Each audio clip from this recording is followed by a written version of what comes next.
Across Uganda, small and medium enterprises are the heartbeat of local economies. They create jobs, process agricultural produce, support families, and keep communities thriving. Yet for many years, one challenge continued to hold thousands of businesses back: the lack of affordable and reliable electricity. Without dependable power, entrepreneurs relied on costly fuel-powered generators or manual production methods. Operating costs remained high, production was slow, and opportunities for growth slipped away. In Anaka Town Council, Nwoya District, Kamp Feeds experienced these challenges firsthand. In 2022, we set up a new factory which is running with 10 tons per hour. 10 tons per hour. And there we had a big generator of 750 kVA. However, as we were running this factory, the transformers, the generator would do at the beginning of the machines, the generator would have a sound which shows that it is overloaded. At the start of machine, generators are overloaded.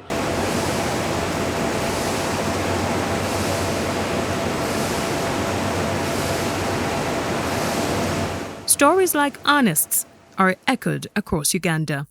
Recognizing that many enterprises were ready to grow but constrained by a lack of electricity, the Ministry of Energy and Mineral Development launched the Small and Medium Enterprises Priority Project. The initiative targets what the ministry describes as low-hanging fruit businesses that are already operating, already creating jobs, and already serving their communities, but require reliable electricity to unlock their full potential. Like maize meal, coffee hara for those people who grow coffee in their areas, milk cooler, saloon, and some of them they are much bigger, like in tea growing areas. You have tea factories, so we categorize all these under SMEs. Not forgetting welders, and these SMEs, they help to create jobs, they help to employ people, they help to generate money to put in people's pockets, and that one aligns well with government policy of wealth creation. Implemented under a 3-year framework, the project is being rolled out across districts nationwide. What we've been doing is on a small scale. We want to take it to a bigger scale. And indeed, we have identified a lot more SMEs, and we are packaging them into a standalone project that even we can secure dedicated funding. That's what we're looking at, that it will be a dedicated funding for just SMEs. So we want to do it bigger, because when you look at it, when you electrify one SME, you have benefited more than 100 people. To accelerate implementation, the ministry procured transformers, poles, conductors, and other essential power line materials, while contractors were deployed across the country to construct distribution lines and connect qualifying enterprises to the national grid. For the ministry, this is more than an electrification project. It is an investment in Uganda's productive economy.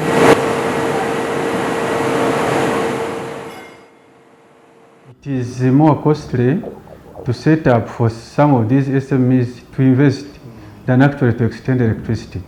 So when you have that little money and you manage to put it in machines, and we give you money and we give you electricity, it is a very huge push. I have noted that even when some of these SMEs operate on generators, they can't break even. The cost is too high. You find even your capital ends up in fuel. Even that now that fuel has even increased, it is even worse. Among the biggest beneficiaries are agro-processing enterprises. With reliable electricity, businesses are processing more, reducing operational costs, improving product quality, and reaching wider markets. For many entrepreneurs, electricity has transformed what was once a daily struggle into a genuine opportunity for expansion. We have reduced the money that we are using before, because before we are using 33 millions, 35, currently we are using 11 just a month, meaning we have reduced everything because this boiler is big. Boiling that water using diesel, it takes a lot of power.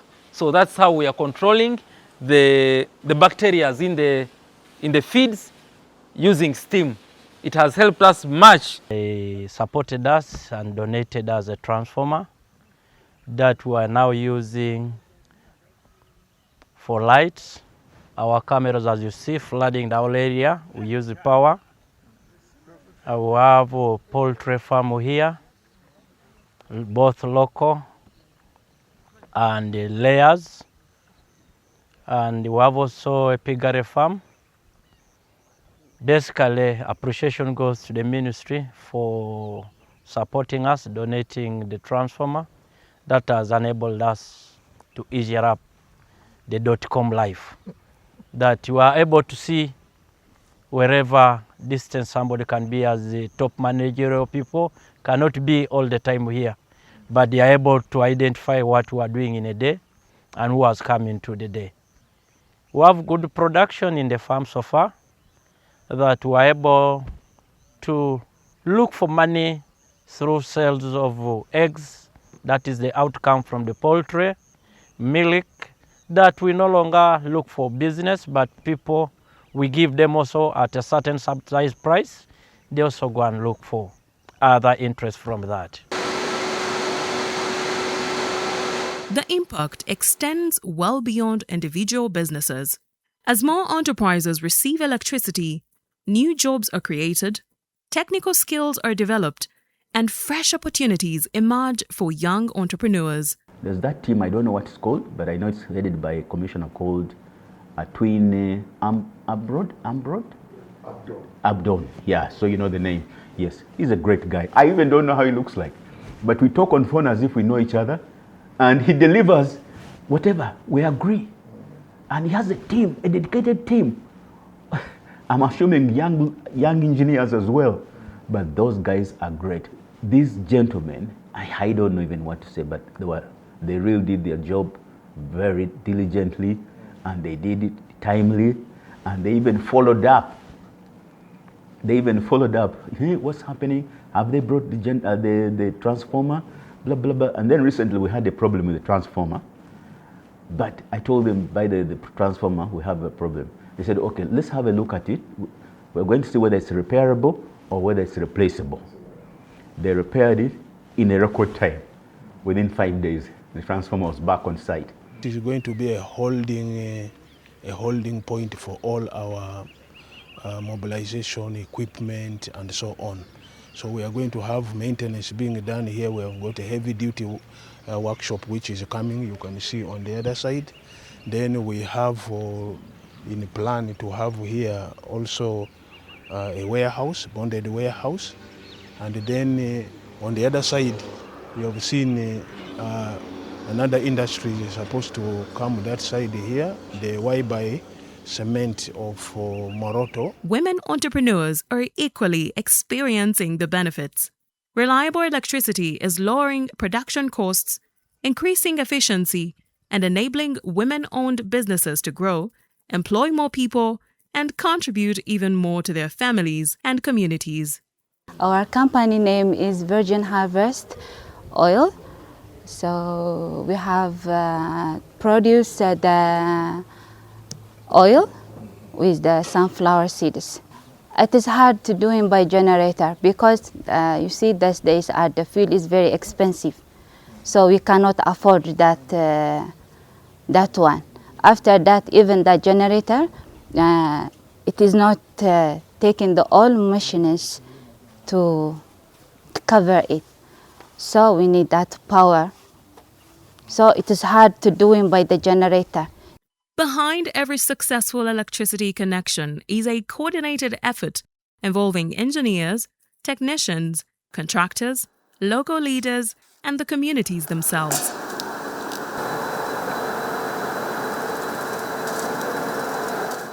The Small and Medium Enterprises Priority Project directly supports Uganda's national development agenda. So when ministry comes in and we extend this electricity, at least that cost, we are grateful that we have covered that cost as government, and for them they are only concentrating on the cost for the enterprise they are setting up. Otherwise, if we don't bring this intervention, it means it's part of their investment cost, and it affects their returns as an investor. So when government covers this cost of bringing electricity to their doorstep, we are definitely grateful. Some of them are able to operate. Those who are not operating are able to operate. And then those who have been on diesel generators, when they shift to electricity from the grid, their operational costs definitely goes down. And you find even the pricing of their products goes down, and it's more affordable to the community. So it's a service that government extends to communities to the benefit of everyone in one way or another, because the investor benefits as well as the community. Yeah, because you find that investor will employ people from the community. That investor is going to buy the agricultural products from the community. So the community is going to get some money because this person is able to buy from them. By expanding access to productive electricity, government is accelerating industrialization, promoting value addition, and driving inclusive economic growth. The project also complements initiatives such as the Parish Development Model by creating an environment where enterprises can thrive, incomes can grow, and communities can prosper. Because electricity is more than power. It is the farmer processing harvests instead of selling raw produce. It is the entrepreneur expanding a business and creating new jobs. It is the young person finding meaningful employment. It is stronger local economies and better livelihoods. It is hope transformed into opportunity. And before using generators, only on the fuel, we're using 33 to 35 millions every month. So we are bleeding before. Current now we can breathe in as we are increasing the production of Kamp Feed and our customers outside there. I'm guaranteeing you as a production manager for quality feeds, quality birds. We are going to have here a factory, a unique factory that will be making feeds for fish, since we have the ponds you are seeing down there. The feeds for fish, number one, feeds for animals, number two, then feeds for chicken. All will be made from here. Basically, power is key. Power changed everything. And I hope government can continue doing that, especially for the industrial parks. You can't just have an industrial park and you call it an industrial park without power. That doesn't make sense, does it? As I speak, you have, I don't know how many SMEs which are knocking at our doors, but we're not able to attend to them. So if we have the resources, we could be able to attend to everyone, but we don't really have those resources. So we are just cherry picking. We are like, okay, let us handle this for starters. Then the next budget, maybe we can handle a few, like that. It's really the resources. Let's use this electricity efficiently. Let's take the opportunity and let's work together to develop Uganda. Through the Small and Medium Enterprises Priority Project, the Ministry of Energy and Mineral Development is connecting businesses, empowering communities, and powering Uganda's future, one connection at a time.